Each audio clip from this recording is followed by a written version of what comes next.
Are you all ready if I get started? Yeah. Awesome. Good afternoon. Thank you all for coming to our 19th annual Tom Wolfe weekend seminar. My name is John Jensen. I'm the Executive Director of Alumni and Career Services. We're really excited to welcome Tess here today, and who will be speaking in a little bit. Before I introduce Janelle, who's going to introduce Tess, just want to say a few things.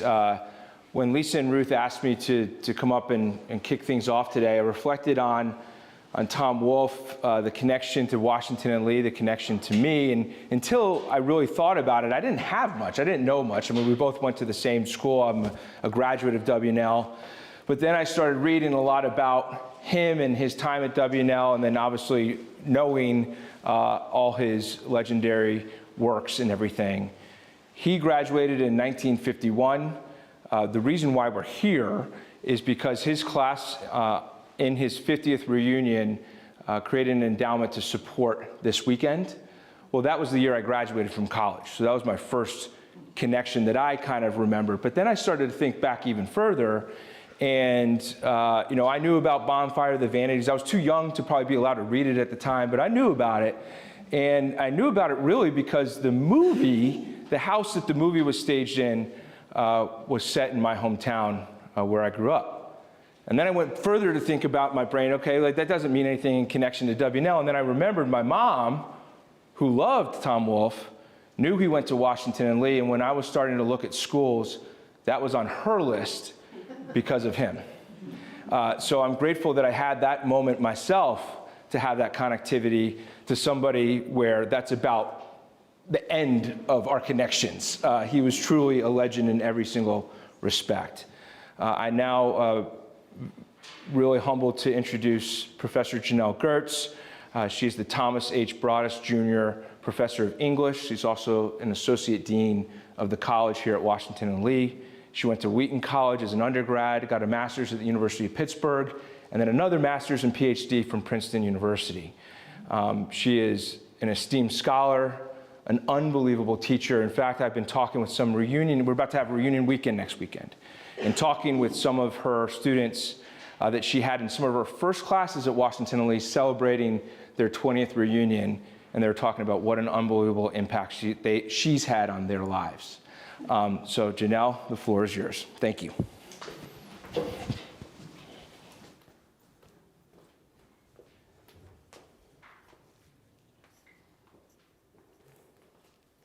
Thank you, John. I did not expect that. I'm very much looking forward to reunion and talking to people that, oh my gosh, 20 years, how did it happen? I'm very pleased to be here with you and to spend the Tom Wolfe Weekend Seminar with you and to introduce our esteemed writer and speaker, Tess Gunty.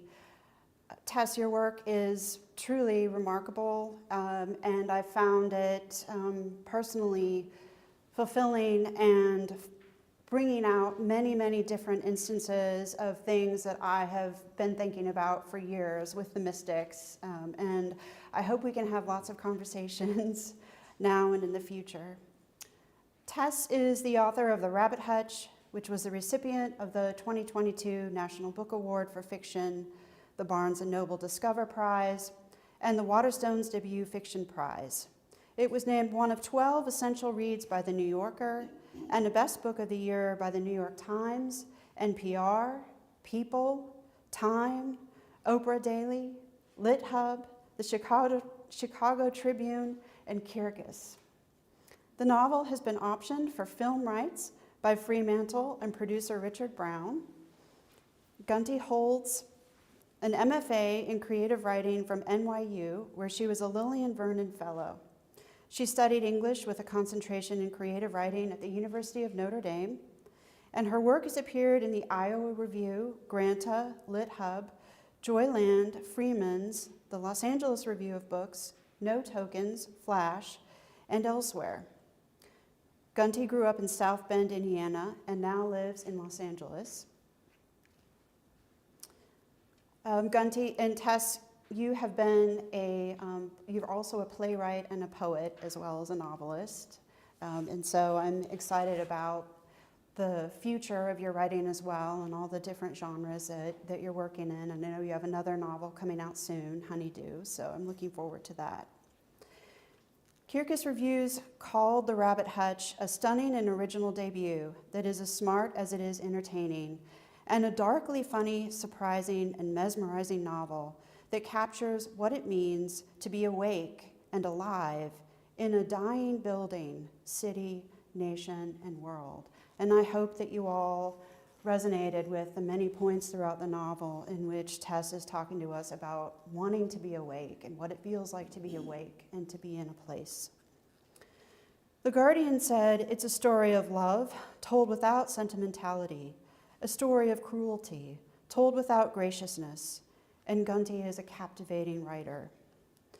The New York Times Book Review noted that Gunty has a way of pressing her thumb on the frailty and absurdity of being a person in the world, all the soft, secret needs and strange intimacies. And our own alumni college page aptly notes, the novel highlights the oppressive nature of modern life and coping mechanisms that range from the mundane to the eccentric, and challenges readers to consider the consequences of capitalism, environmental degradation, and sexual power dynamics. But as an English professor, I find Tess Gunty's explanation of her ideal literary dinner party to say the most about her artistic aims. And she says in an interview with the New York Times that her ideal guests would be Dante Alighieri, Hildegard von Bingen, and Anne Carson. These three, however, would likely not verbalize their thoughts. And she says, I have a feeling it would be a very quiet dinner. Even if they all spoke the same language, I can see them elegantly slicing asparagus on their plates, abstemious drinkers submerged in the deep ends of their turbulent intellects. But then each of them would write a masterpiece about it.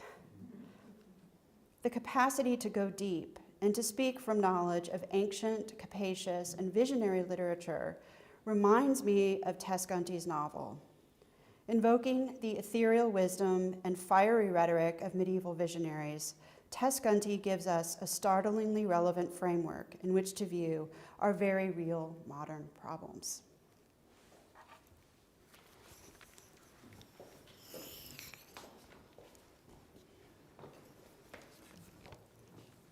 Thank you so much for that generous introduction, and thank you all for being here. It's an honor to be here this weekend and to learn from you, to share some of my own thoughts about this novel.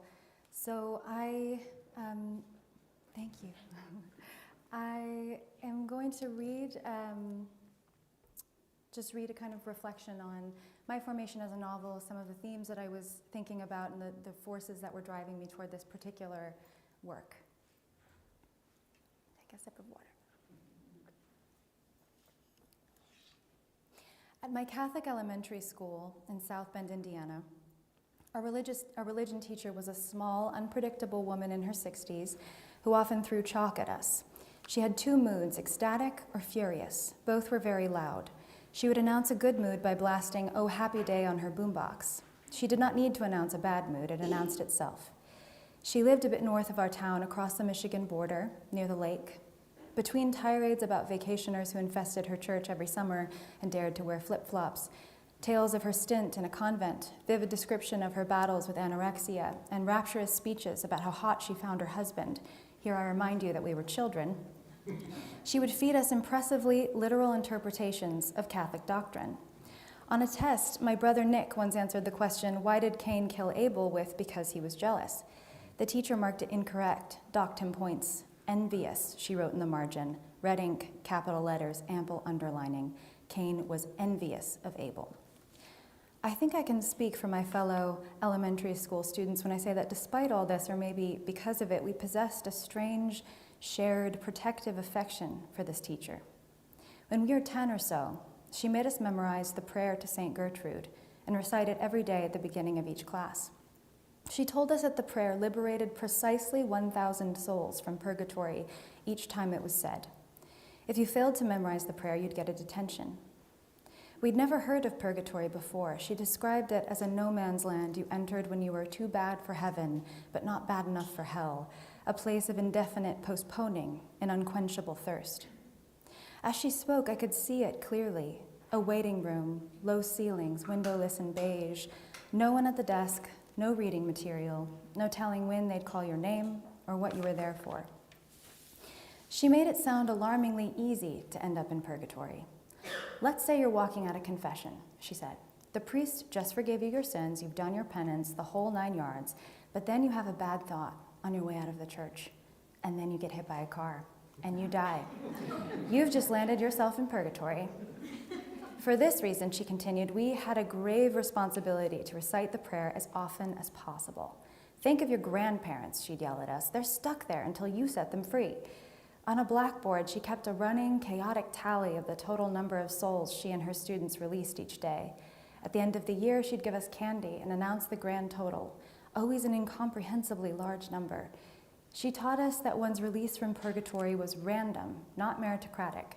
This made the afterlife seem frenzied and bureaucratic like the DMV, which seemed plausible. I had long suspected that we did not live in a city at all, but rather in a kind of afterlife. That what we did there was not quite living. We were waiting. As soon as I was introduced to it, purgatory sounded familiar to me. Oh, I thought, don't we already live there? One of my earliest memories is a dream. It was a recurring dream, one I hoped for every night, and it must have dug an expedited route into my neural pathways as my brain was just beginning to develop, because I remember it better than I remember most things that actually happened to me, if such a distinction can be made. In the dream, I found a small hidden door in our laundry room. I opened it, crawled through, and entered an expansive, zero-gravity realm of light, where I floated in some of the purest euphoria I have ever known. There, I was not an I at all. I was the floating. I was the absence of weight, the abundance of light, the never-ending space. The place was not heaven, but it was the antithesis of that dark, low-ceilinged waiting room where I spent many of my waking hours. Throughout early childhood, as soon as I woke from this dream, I would run from my bed to the basement of our 1920s kit house, ransacking buckets of clothes, running my hands along exposed pipes and cinder blocks and cobwebs, always believing that I would find the door, that it must exist. Our laundry room was cramped and unfinished, a place of absolute disorder, offering just enough room for one adult to stand inside it. Low ceiling, no windows. One bare light bulb dangling from a rafter like the lure of an anglerfish. Years passed, and this dream gave way to others, but I never stopped searching for that door. After I accepted that this room did not exist in my house, I decided to search for another portal. I don't know when my attempt at mysticism ended or began, but ages 7 through 10 seem especially strange to me now. I recall hearing a story about a young woman who locked herself in a room without any food, sunlight, or water. She did nothing but pray. I was instructed to imagine unimaginable happiness because that's what she felt when God finally spoke to her. Divine love annihilated her, replaced her with bliss itself.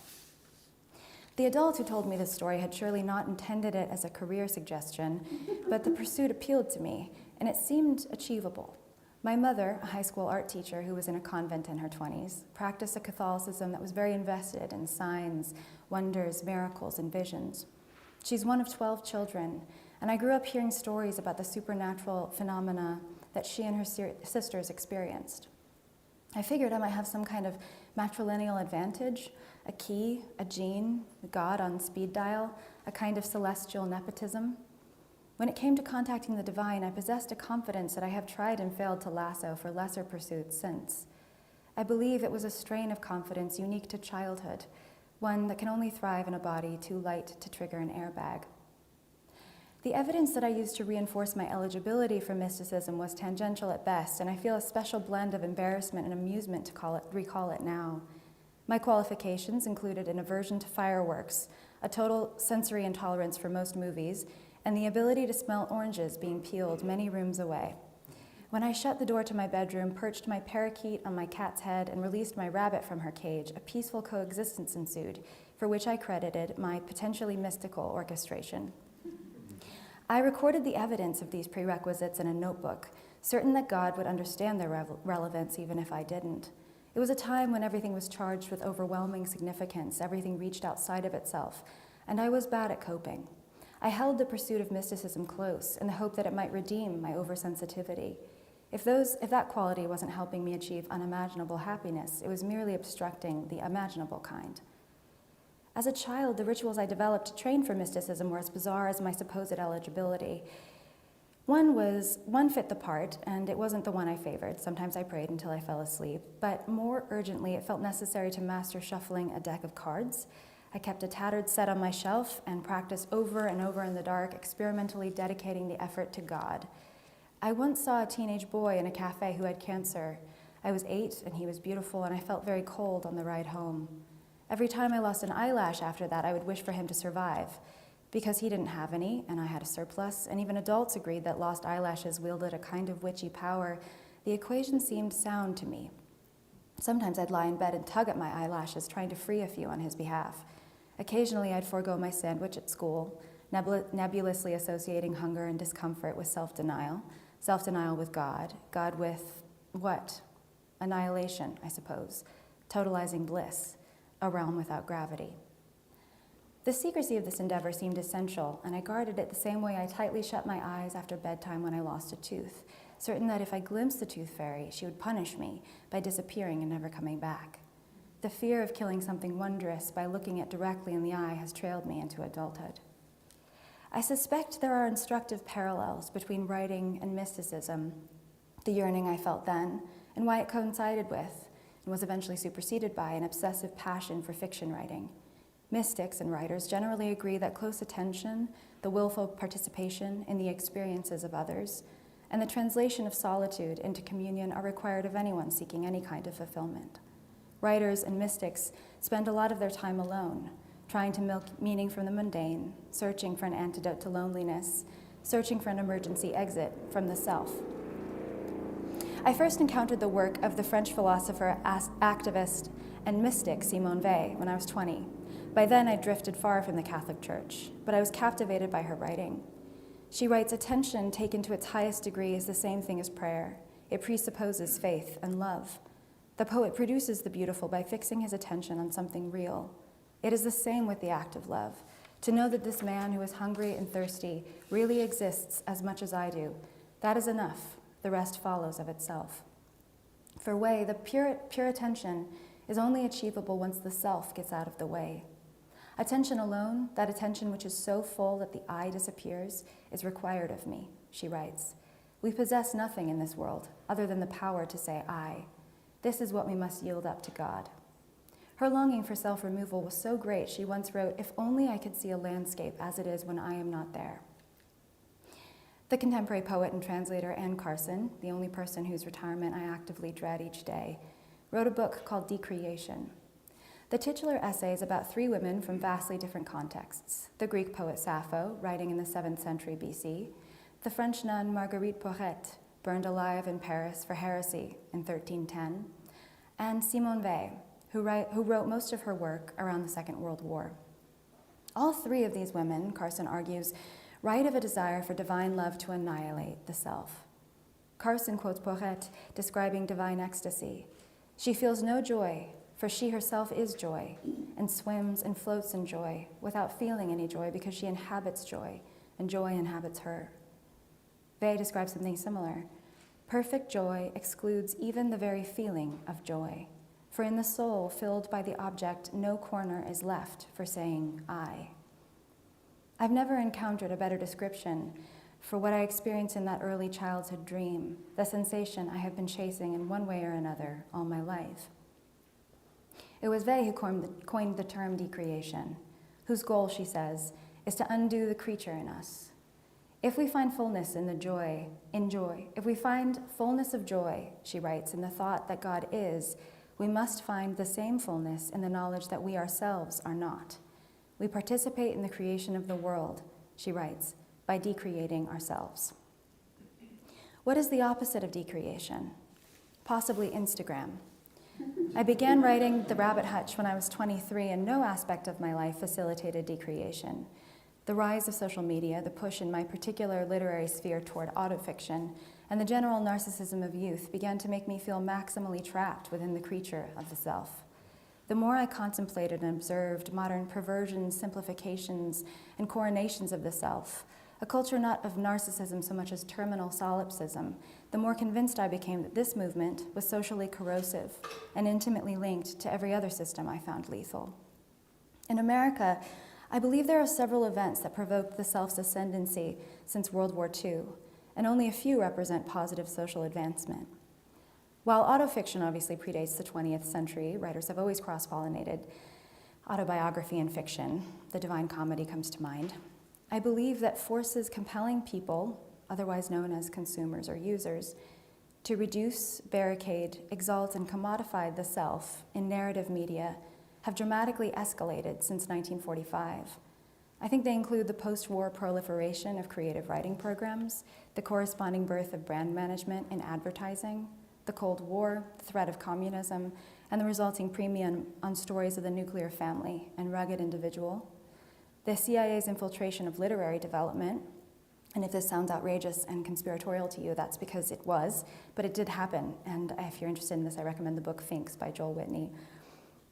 I think that it has to do with suburbia, which increased in response to white flight, which itself was a response to the civil rights movement, federal efforts to distract citizens from the violent global pursuit of oil and subsequent environmental crisis by encouraging inward-facing narratives, the growth imperative and the resulting market pressures of self-optimization, the rise of the internet, of course, recalibration of public personas and corresponding death of author anonymity, the proliferation of online media, the rise of misinformation, the narrative dominance of social media, and one very positive advancement, efforts toward racial justice and the fight against cultural appropriation.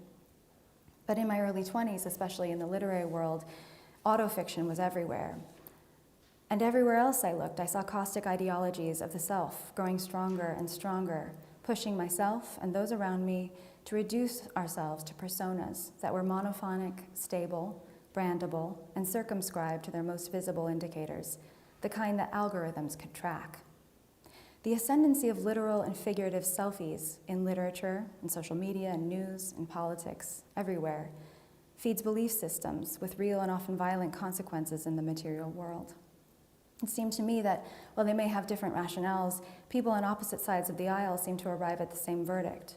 Don't even try to imagine what it's like to be someone else. It's a verdict that begs deconstruction. Around this time, the first year of my MFA in fiction writing at NYU, I began gravitating toward polyphonic fiction, novels with multiple storylines and voices, whose relationships were indirect, not necessarily causal, novels with complex structures that trusted me as a reader. They operated like verdant, rich, healthy ecosystem where every life form, no matter how small or seemingly insignificant, was essential for the health of the whole. My appetite for this type of fiction became more powerful every time I satiated it. In the words of my friend Christian, speaking of his first encounter with good poetry, what is that? Where do I get more of that? Sometimes good art undoes the creature in us by making us even more creaturely, making us pure creature. One pattern that instantly emerged among the polyphonic novels I was reading at the time was that their protagonists were seldom people. Some are united by a central event or history, like Let the Great World Spin by Colin McCann and There by Tommy Orange, The Grapes of Wrath by John Steinbeck. Some are united by ideas, like Death in The Quick and the Dead by Joy Williams, Time in A Visit from the Goon Squad by Jennifer Egan, Loneliness in Infinite Jest by David Foster Wallace. Sometimes the protagonist is an object, the desk, for example, of Great House by Nicole Krauss. But the most common protagonist I observed in polyphonic novels was place. Middlemarch, George Eliot, Mrs. Dalloway, Virginia Woolf, N.W. by Zadie Smith, I Hotel, Karen Te Yamashita, Ulysses, James Joyce, the interconnected comic collection Building Stories by Chris Ware, the sublime radio play Under Milkwood by Dylan Thomas, and many more. My obsessions began to collide. I began drafting, secretly with no intention to show it to anyone, a polyphonic work of fiction whose protagonist was a place, intending it to be a short story. Purgatory as a small post-industrial town in Indiana, unlikely angels, decreation. There is a phenomenon commonly reported across cultures and time periods during experiences of spiritual ecstasy, a total collapse of boundaries between self and other, here and there, then and now and after. One study on the neuroscience of mystical experiences observed the brains of people who achieved transcendence through various means and from various traditions, meditation, prayer, drugs. And in each case, no matter how the mystical experience was reached, the part of the brain that processes narratives of the self went quiet. Ego death seemed to be at the center of every description of divine ecstasy recorded by female mystics of the tradition too. How could I resist the American ethos of rugged individualism that positions material accumulation as the purpose of life, and instead push towards something collective, choral, and remedial? Could fiction achieve decreation? If not, would the effort be valuable anyway? Perhaps the ecstatic disintegration of borders between selves, communities, ecosystems, and eras reported across these experiences could be instructive. I invited many voices to the text. I did my best to pay very close attention. Because Vacaville became the protagonist of this novel, to tell the story of this story is to tell the story of my hometown, South Bend, Indiana. While I modeled a fictional Vacaville on a number of Rust Belt cities, including Flint, Michigan, Gary, Indiana, and Youngstown, Ohio, it is undeniable that my hometown was my entrance into this imaginary place, serving as a map and a guide. I lived in South Bend for the first 22 years of my life, with a 9-month exception when I studied in France. Indiana is a place of contradictions. It contains the cultures of both Michigan and Kentucky, the states above and below it, in equal measure. In the Civil War, it provided a Union army. In the 1920s, around the time my childhood home was built, Indiana was the epicenter of the KKK's resurgence, with more members than any other state. 1 in 3 Indiana-born white men was enrolled. At this time, South Bend was the target of the KKK's hatred. It was primarily home to Catholic immigrants, Polish, Irish, Italian, and German.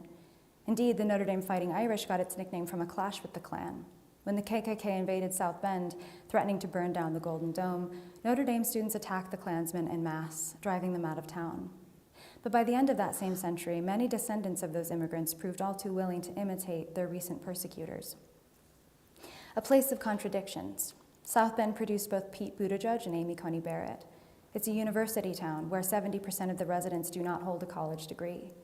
It's a place of sagging strip malls, car dependence, disposable urban design, abandoned factories, Catholic churches, long winters and humid summers, a crumbling downtown theater, a peregrine falcon cam, and a ceiling of low gray weather so relentless everyone called it permacloud.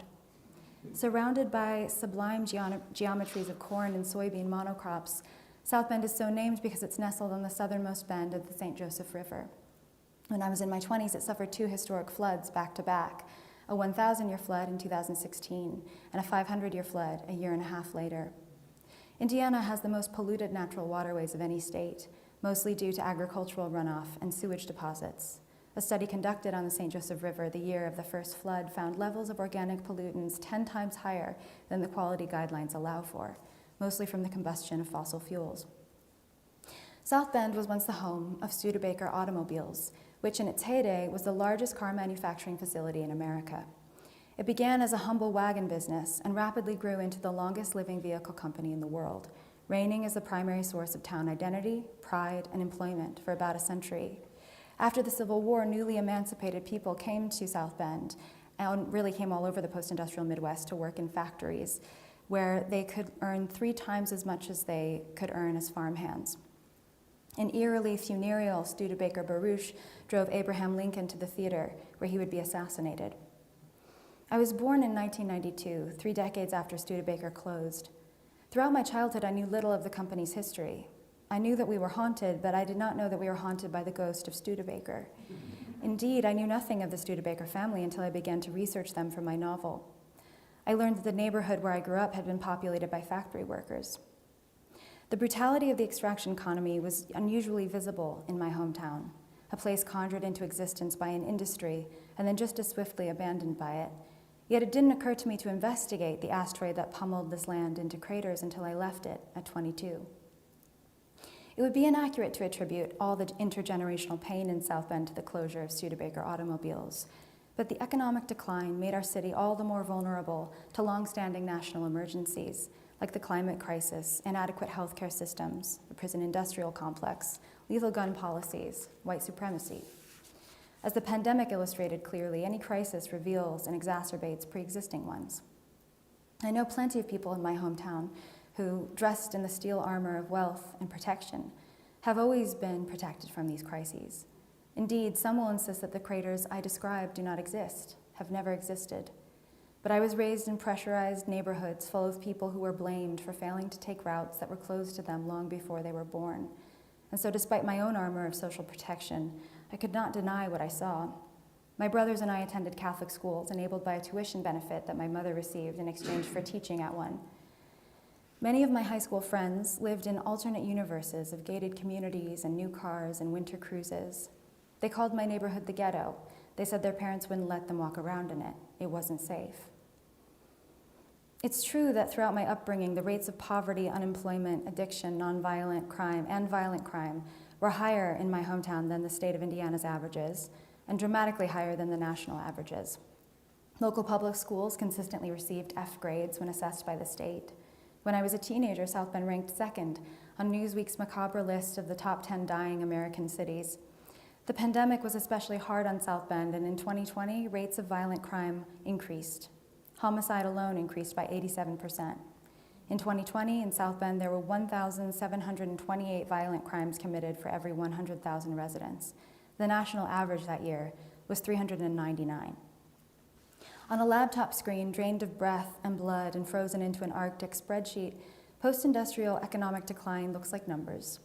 But in the galaxy of our small neighborhood, in a material realm of grass and bare feet, fireflies and ethanol fumes, sparrows and trash, felled trees and singular bodies, a place of heartbeats and onceness, decline looks different.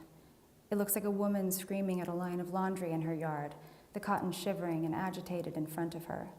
It looks like the van that arrives to ferry her to a psychiatric ward so many years too late. It looks like drawn blinds in the daylight, a father in front of a television, always in front of that television with a company of glass bottles the color of your toxic river. It looks like bullet holes through the signage of a corner store that you walk to with your brothers for cans of tuna, sticks of incense, and illicit cigars. It looks like a ransacked home stripped of sheets and robbed of electronics that your parents could hardly afford in the first place. It looks like death at 50 from a preventable disease. It looks like a Facebook message from a boy with whom you spent your 16th summer riding horses and flirting, writing to say that his bomb detection dog in Afghanistan shares your name. It looks like tears on the face of your childhood friend who has just learned that her brother has been arrested for using the same drugs that your brothers use, and the difference between their fates is the difference between their skin color. Tears on the same face, years later, now swollen from the force of a young man's fist. It sounds like he hit me because I wouldn't sleep with him. It sounds like a doorbell in the middle of the night, and it looks like a man on your welcome mat, bleeding from a gunshot wound, begging for help. It sounds like bullets and police cars, ambulances and silence. But there were many things I cherished there too. Throughout my teens and early 20s, I worked at a bakery that operated a booth at the farmer's market. This market is one of my favorite places on earth, not so much for its merchandise, which is nice, but rather for its rare electricity of mutual goodwill. It fosters community the way that good urban design is supposed to foster community. People of all incomes, faiths, and histories would find themselves together, forming lines to buy the Diafix soft pretzels from the Amish family who'd been operating that stand for generations, or to buy bouquets of wildflowers and cartons of blueberries grown in Michigan, or handmade jewelry for a wedding. People would stop by my booth and chat with me for hours, accurately perceiving an enchanted audience. I befriended a mechanic who had to give up work when a degenerative nerve condition revealed itself to him. He came to the market every day it was open. This was his church, his family. I met a retired opera singer in her 70s whose family forbade her to marry the man she loved and instead forced her to marry someone who abused her. On Christmas Eve in an emptied market, she clutched my hand with tears in her eyes and told me that I should live, that I should travel, that I should never ever settle for anyone or anything that mistreated me. I came to know a veteran who survived World War II by holding the photo of a woman he loved close to his chest every night. Then, 65 years later, mourning her loss, he stood in front of me, showing me that very photo, which he kept in the tabernacle of his wallet. My booth was beside that of a trusted leather maker in his 80s who communicated not through words so much as gestures, wry smiles, butterscotch candies that he left for me on my stand. I loved these people. There is no other verb to describe what happens when the best immaterial part of you leaps toward the best immaterial part of someone else and embraces it. While none of these stories are replicated in my novel, these voices were the music I heard as I wrote. These were the people who awakened me to the truest nature of our home. Yes, it was a place of pain, but it was also varied, vast, mysterious, tender, alive, changeable, earthly, and otherworldly. I cherished the humid summer nights, the wonky Catholic iconography, the humility, the way people really listen to each other, even if one person is telling a long, boring anecdote. There's desperation, yes, but also a jagged and mesmerizing beauty. Poverty and violence collide with otherworldly splendor. Death and God are looked in the eye. Nothing is more itself than when it's next to its opposite. Blue is bluest when it's beside orange. The devastation was especially devastating, and the celestial especially celestial because these things were indivisible, the sacred bound to the profane, and the occult bound to the ordinary. You learn to alchemize despair into humor, to seek transcendence in the pedestrian, to cultivate faith in people. Most of all, I cherish the people. As a writer, you're formed by the observations, encounters, and sensations that suspend you, however briefly, above your own life. You are created by your micro-decreations. As you write, these experiences whisper instructions to you in languages you once understood and momentarily understand again. They pull back the velvet curtain, reveal the props and machines and costumes backstage. They gesture to the dark matter in the pot of tagine in Marrakesh, to the mysteries in the feathers of a malnourished swan in Athens, to the afterlife in a mound of carnations in Mexico City, to the divine in stalks of genetically modified corn in rural Indiana, to whatever exists beyond and below this experiment. These are not the mystical experiences described by the medieval nuns who captivate the protagonist of my novel. They are mundane. They do not offer answers. They do not answer questions. They wield no creed. And insofar as they suggest divinity, it is a choral and pedestrian divinity found on dusty streets and hot train platforms, in landfills of trash and industrial fishing nets, in rosé swims and gas stations, in the humid, hectic, crowded life of a night market, in the eyes of your next-door neighbor, your childhood friend, in a small dying city in Indiana, who's holding her newborn baby as you are holding your college diploma, and she is so much happier than you've ever seen her before. When the writing is going well, it suspends you in a realm of absolute freedom and light. The neuroscience of flow state, that dissociative, intemporal hyperfocus that propels creativity, shares much in common with the neuroscience of transcendent spiritual experiences. This is a sensation I have been chasing for as long as I can remember. When I was growing up, I was a voracious and basically indiscriminate reader, but I never encountered a novel that was set in a town like mine. So I never set my own fiction in a town like mine. This is my first published novel, but it was preceded by thousands and thousands of pages of practice, beginning when I was 4, and I'd create pages of linked illustrations, then dictate the stories to my father, who lovingly, patiently transcribed them. Yet my fiction was always set in an imagined land, or a city I'd visited once, or a city I'd read about. Literature doesn't happen in towns like South Bend, Indiana. That was the message I had internalized. It took me a long time to understand the danger of that message. If you believe that the narratives produced within and around you are meaningless, you will be divested of political and creative will. I don't think dreams occur to prophesize, but I do think that they can reveal already present truths. And I think it's significant that the door in my childhood dream was located in the place where I already lived. The portal to this utopia was located in the smallest, least presentable, most neglected room of our house. It is no coincidence that my fiction came to life when I insisted on seeing what I already saw, when I realized that the people and places I'd known all my life were worthy of very close attention. Just before I moved from New York to Los Angeles, I attended a Ravel performance by the New York Philharmonic. The woman next to me, a Manhattanite in furs, asked where I was from.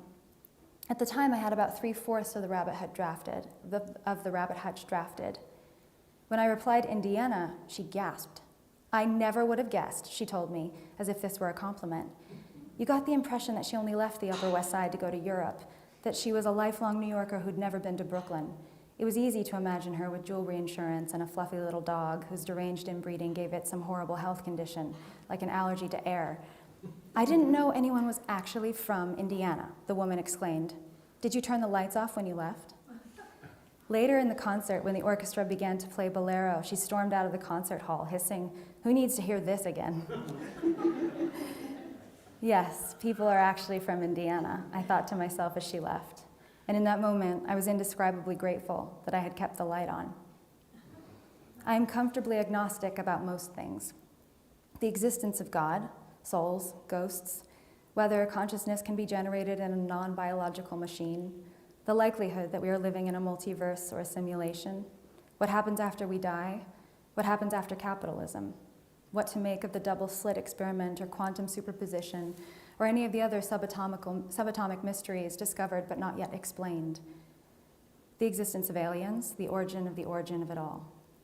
No, the desire to answer any of these howling questions evacuated me long ago. Perhaps the dogma of my religious youth, that fire of wrong answers, smoked it out. But there are a few things that I'm comfortable claiming here. I believe it is essential to look the dark matter of life in the eye. I believe that every revolution, personal or collective, begins with very close attention. The work of becoming a writer is the work of tuning yourself to frequencies that are only audible when everything else goes quiet, of sensitizing yourself to light that is only visible when everything else goes dark. It is the work of welcoming shadow and silence. It is the work of fully believing that other lives, human and non-human, future and past, are as real as yours.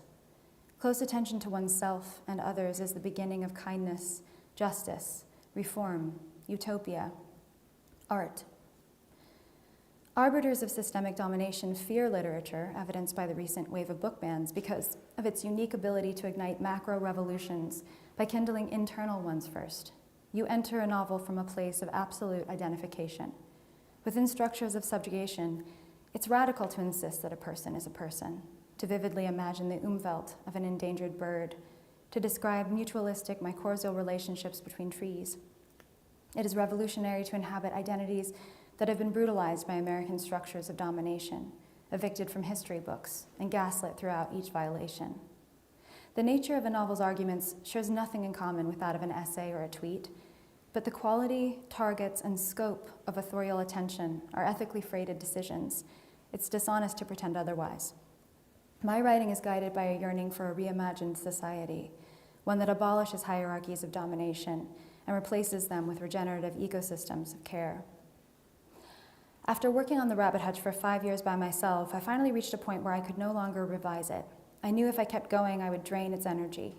But by then, at the age of 28, I had accumulated countless rejections from contests and agents, publications on shorter pieces, other manuscripts, and the collective heartbreak had taken a toll on my confidence. I thought no one would ever want to publish a novel as strange as this one, but I also knew that I would rather write another than compromise the character of this. So I edited it one last time, splurged on nice binding at FedEx, slotted the manuscript on my shelf, and decided to move on. But months later, at the behest of an angelic friend and the fortuitous intervention of a mentor, I did submit it to agents. Shortly after that, the book sold. I hadn't thought about the prayer to St. Gertrude in years, but as I began to prepare for publication at Knopf, the prayer resurfaced, and I realized I owed a great debt to that religion teacher. The Rabbit Hutch was my secular prayer to St. Gertrude, an effort to liberate souls trapped in earthly purgatories from that haunted waiting room into a weightless, infinite realm of light. Everything remains charged with overwhelming significance, and I remain bad at coping. But now I understand that the hypersensitivity I found so burdensome for much of my life, a disposition that made me, among other things, a seismograph for pain, real or fictional, my own or someone else's, is the same force that enables me to write. When I write, this hypersensitivity offers an antidote to its own poisons. I spent my life searching for that laundry room door because I wanted relief from my town, the disposition that amplified the volume of the world, the pain within and around me. But that disposition, that place, that pain, these were the things that delivered me to a realm of space and light. The creative drive may be an erratic and unreliable guide to another world, but it's the only one I've got. So when it demands payment, I willingly pay. I don't know what to make of a lifelong and imperfect desire for decreation. One could pathologize it, one could exalt it. Neither interpretation seems right to me. So I'll close by sharing what Anne Carson has to say about decreation as an undoing of the creature in us, that creature enclosed in self and defined by self. To undo self, one must move through self to the very inside of its definition, concludes Carson. We have nowhere else to start. Thank you.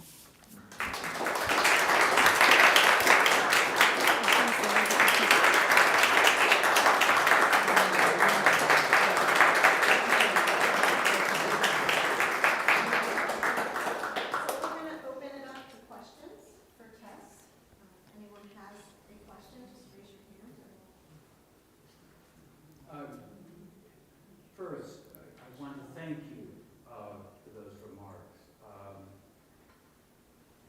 After finishing your novel, I was rather afraid of the prospect of meeting you.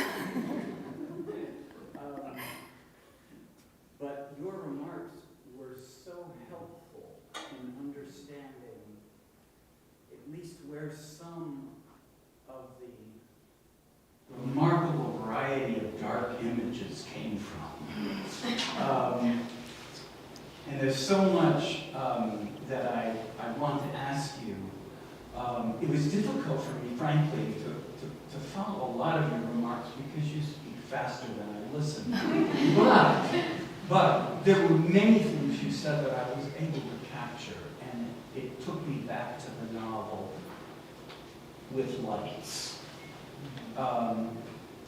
And just a practical question, and I understand the legality of things. Is it possible for us to receive a copy of those remarks? Oh, Good question. I'm happy to share it, yeah. Thank you. Yeah, Thank you, definitely. thank you, Yeah. Thank you. That would be so helpful as we reread. Of course. The Rabbit Hutch. There is one thing I wanted to ask you, because there's something that in your remarks you talked about decreation, a new term for me. And at my age, it's a rather frightening prospect.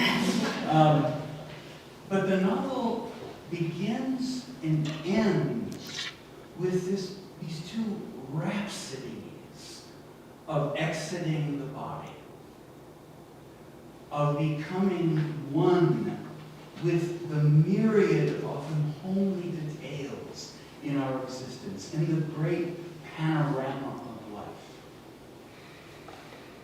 Is that what you mean by decreation? Did you get that from Hildegard? Where did that come from? What does it do? Well, thank you for that comment. That was really moving, and I mean, I couldn't have said it better than you. I think even Simone Weil, who's the one who coined that term, had very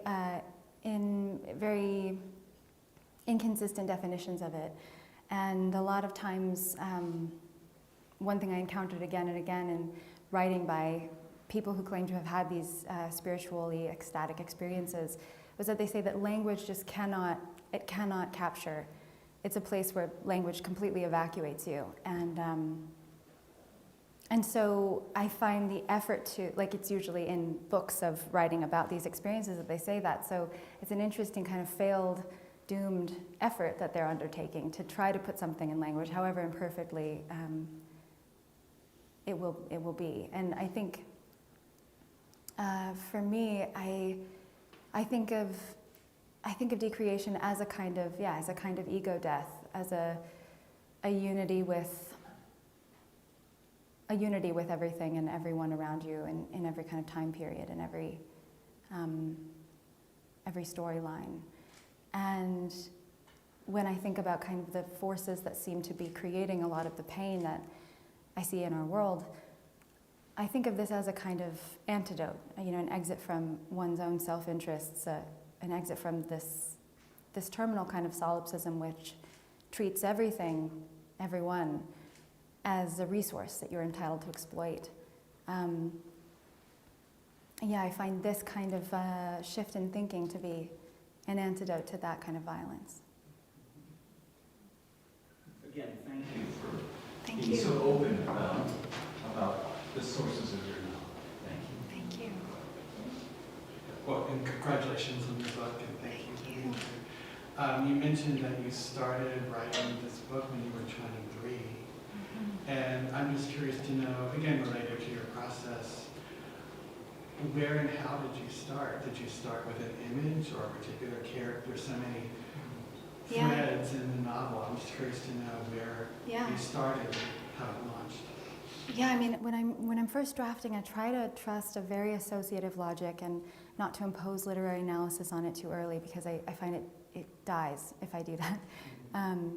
So I remember, I mean, it's kind of hard to piece it together now because it was some years ago, but it was the summer between my first and second year of my writing program, which meant that I had this kind of miraculous, I don't know how I did this, but I saved enough money from my student stipend to just write that summer.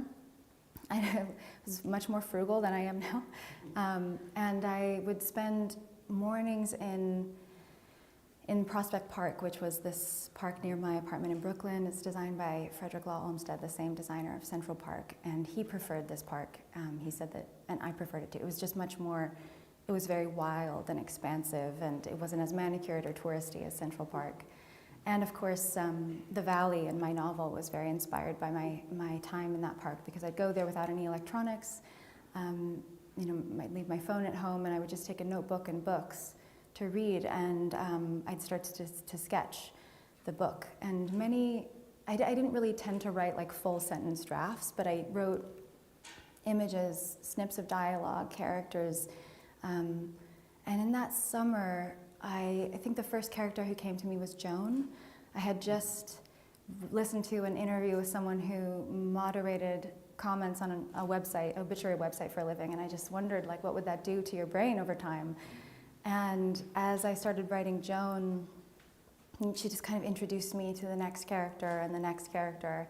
And a lot of them arrived like punchlines missing their jokes, like they were very extreme what ifs. You know, what if there was a man who covered his body in glow stick liquid and frightened his enemies? And, you know, I would think, I don't know where those ideas really came from. Like, what if there were three boys who took to animal sacrificing to express their devotion for this girl? Or what if there was a teenager who wanted to be a mystic, but she wasn't at all religious? And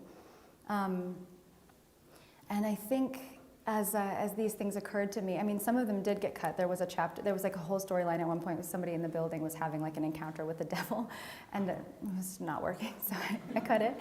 But, you know, I think that like wild-mindedness was really helpful, and it was also very helpful because this was my secret project. I had been writing a different manuscript that I was workshopping and exposing to people, and this was the thing that I was just writing for my own pleasure, just for fun, and so I felt permission to experiment and do the wildest things.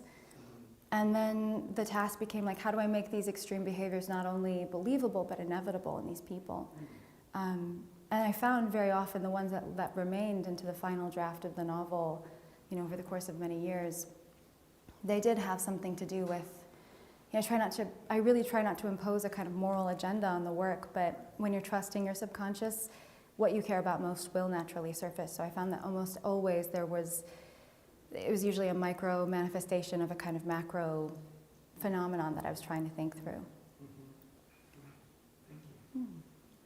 When you were growing up, in your younger years, high school, early college, what writers did you feel were really compelling? What really struck you in your reading? Well, I adored Steinbeck. In high school, he was the first writer that really made me want to be a writer. I'd always been writing for fun, but I think Encountering the Grapes of Wrath was the first time I saw a work of fiction engaged with social justice so directly. And of course, in his time, maybe fiction had a little bit more power to influence society than it does now. And you know, we know that laws did change in response to his book, as they did in response to The Jungle by Upton Sinclair and some other books. I think I read pretty much everything I could get my hands on of Steinbeck's throughout high school. And another book I loved was Franny and Zoe by J.D. Salinger. It was, and his Glass stories and, you know, the Glass family. I liked it so much more than I liked that whole realm of work of his about this family so much more than I liked The Catcher in the Rye. It just felt like it was some of the most compelling sentence-to-sentence writing that I'd ever encountered, and that was the writing that really would inspire me kind of on a chemical level. Like every time I read one of those stories, I wanted to just I wanted to run to a Word document and start writing. Yeah, and then I think when I was getting into college, I started to encounter writers like T.S. Eliot and Dante and Shakespeare, and a lot of whom, you know, influenced each other. And I think T.S. Eliot was also a huge influence, and Beckett as well, around that time. Yeah, but it's really, as a child, I was reading, I mean, just a lot of like the fiction that I have to read even now to kind of reacquaint myself with the very basic pleasures of reading. Like I was reading a lot of genre fiction and fantasy and mysteries, and was really propelled by plots and world building and all of that. And most of my early attempts at fiction were like fantasy adjacent, I would say. When I was a child, I was really interested in that kind of work. But I think the one thing that kind of drew, like maybe one thing that unified all of it, was that there was a blend of sort of, it would deliver you out of whatever, you know, reality happened to be around you, but it would also help you confront things that were, you know, happening within and around you. So I think that's the kind of fiction I was always drawn to.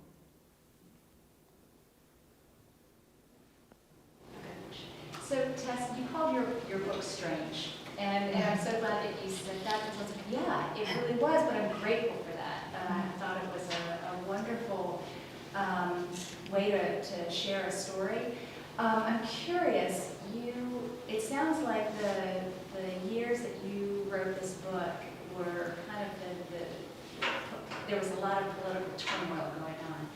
Did that change any of your writing? Did you find that you were going back and changing what you had already written based on what was happening in our news at that time? Yeah, you know, I think it's always tricky, I think, when you're engaging with contemporary politics in fiction, because on the one hand, you don't want to date your fiction, you don't want to kind of put it too precisely in a certain time. Some people do, of course, but I mean, it's hard to interpret what's happening in the present. And so any kind of reference I made in the book to a very explicit contemporary issue, I tried to at least anonymize it or make it a few degrees removed from the real life inspiration. But I mean, one example of this is that I wrote a draft of the chapter called Variables before the Me Too movement exploded, kind of right before the Me Too movement exploded. And I was revising it then throughout that entire experience. And that, the explosion of kind of stories like this that were coming to the surface made me really interested in, I suppose, contributing to a much more nuanced vocabulary around abuse. Like, I think that I was interested in writing a situation where there was allegedly consent, and yet it was this incredibly damaging and imbalanced dynamic from the beginning. I wanted to explore what it was like for this character to kind of know what was happening as it was happening, and yet be unable to kind of extract herself from it. And so, yeah, I think that the Me Too movement kind of emboldened me to make it a much more complex and nuanced version of itself. Whereas before the Me Too movement, I might have been pushed more toward a maybe more black and white rendition of the events.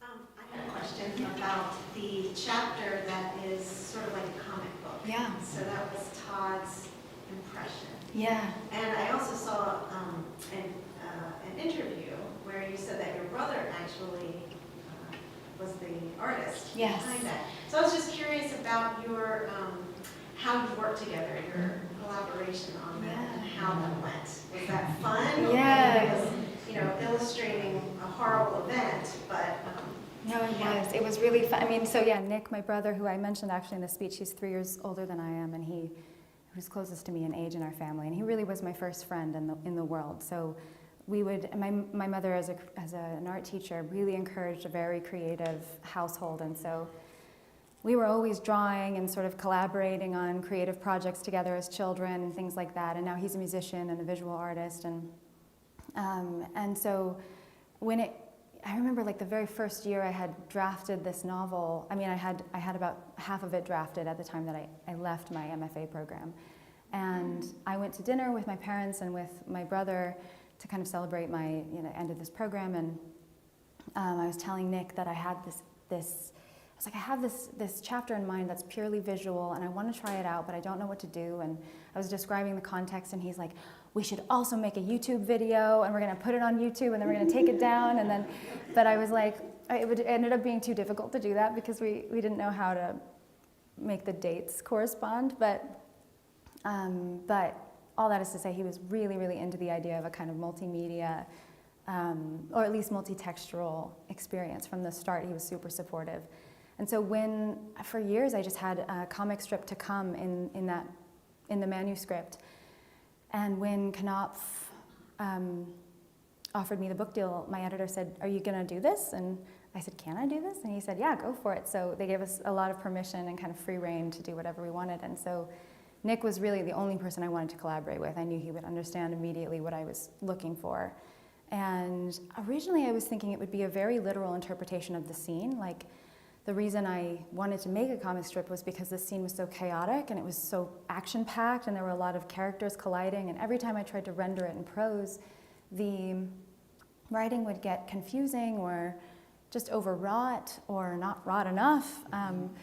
And so I thought, well, I have an illustrator in this scene, and he's the one who's kind of experiencing a lot of the violence. So what if he made drawings about it? It just seemed like a natural kind of solution to a problem. But yeah, I was imagining it as a kind of literal interpretation, and then when I started talking to Nick about it, he suggested making it a figurative interpretation, and I found that so much more compelling. And so he came up with several drafts, and each time we'd kind of tweak things. We'd get on the phone and I would tell him, this character needs to be a little smaller, like that, or whatever. And then he finally created a draft in the end that the idea was kind of something that Todd could plausibly be creating from prison. And so, it was a really harmonious, easy collaboration, and it was so fun, because it was also like Nick elevated my experience of my own characters in lots of ways. He made me understand Todd's perspective in that scene better than I understood it as I was writing it, and that had never happened to me before. Collaborating is so rare within novel writing. So, yeah, it was great. Well, I like how you juxtaposed the comic strip, and then the next chapter was just the facts. line by line Yeah. of what had happened. Mm-hmm. Yes, and I went back and forth many times about what order to do that in. I thought I really changed it maybe 13 times before I arrived on that. But I decided it would be, I thought it would be more interesting maybe for someone to experience the chapter before they knew what had actually happened. And but yeah, it was only after many, many attempts at other versions of this that I arrived at this ultimate form. So you come from an artist family, and your brother did the illustrations. This is the first time I've ever encountered a novel that also has a Spotify playlist. So was that brought about by your family as well? Yeah, my oldest brother Ben, who is a high school principal, but he also loves writing, and he was an English teacher before. He made that playlist. He also gives me really amazing feedback on early drafts. And he made most of the playlist. I think I added some things to it, but it was when the National Book Award asked me if I had like extra content that they could use to promote the book, and he had already made this playlist, so I thought, yes, we do. We have a family operation over here. Yeah. Such an interesting, I think there was a hymn in there, and then folk music and rock and to the Beatles, so it was, I loved it. Yeah, oh good, I'm glad. It's very eclectic, yeah. Anybody else have any questions? Okay. Again, I love your comprehensive view of so many different issues and bringing it together in a new way to me. I'm so grateful you're willing to let us look at it more slowly and sort of absorb it.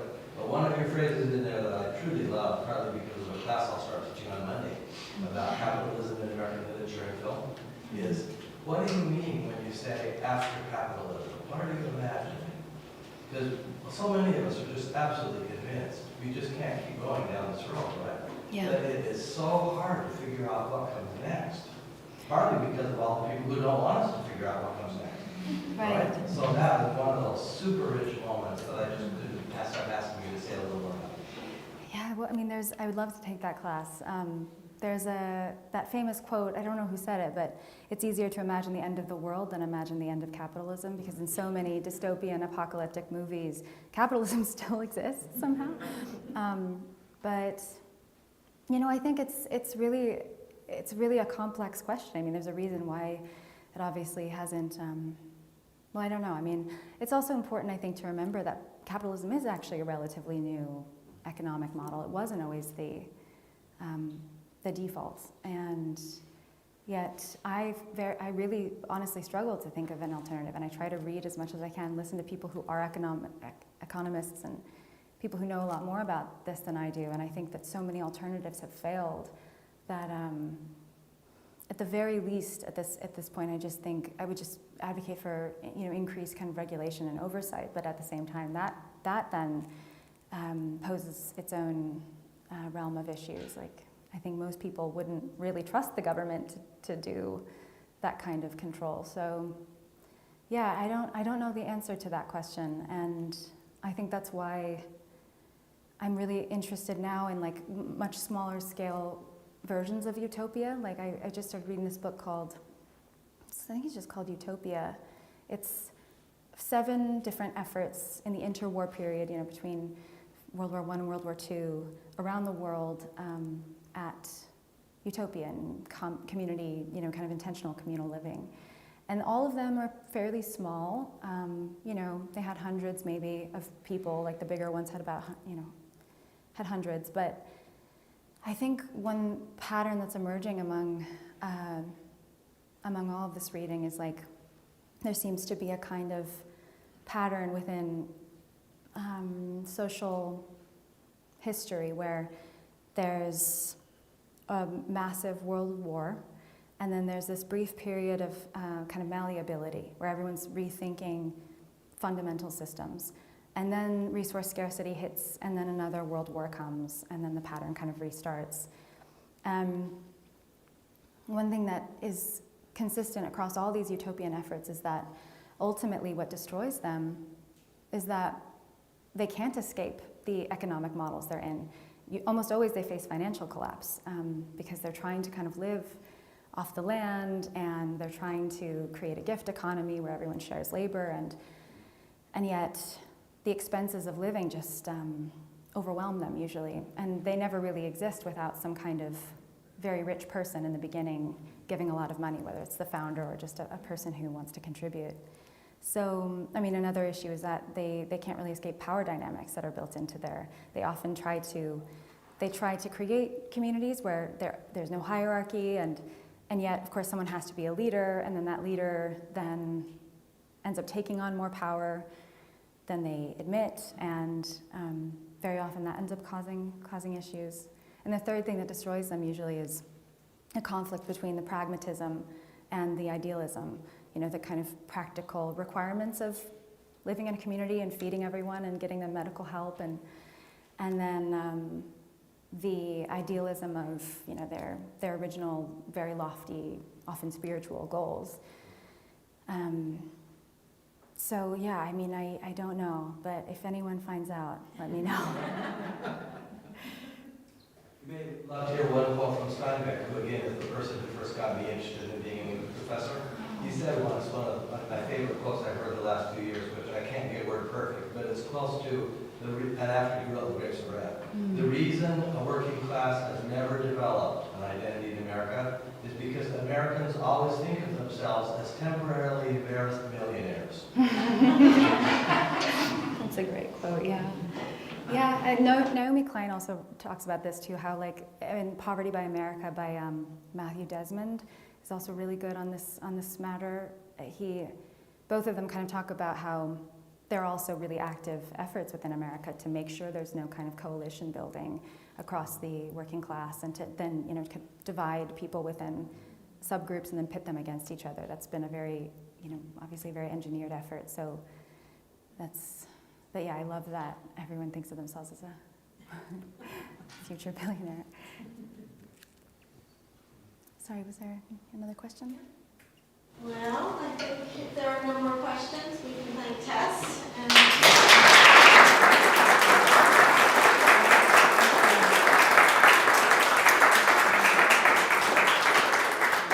I'd like to let her get out to the lobby. She is going to be available for a book signing.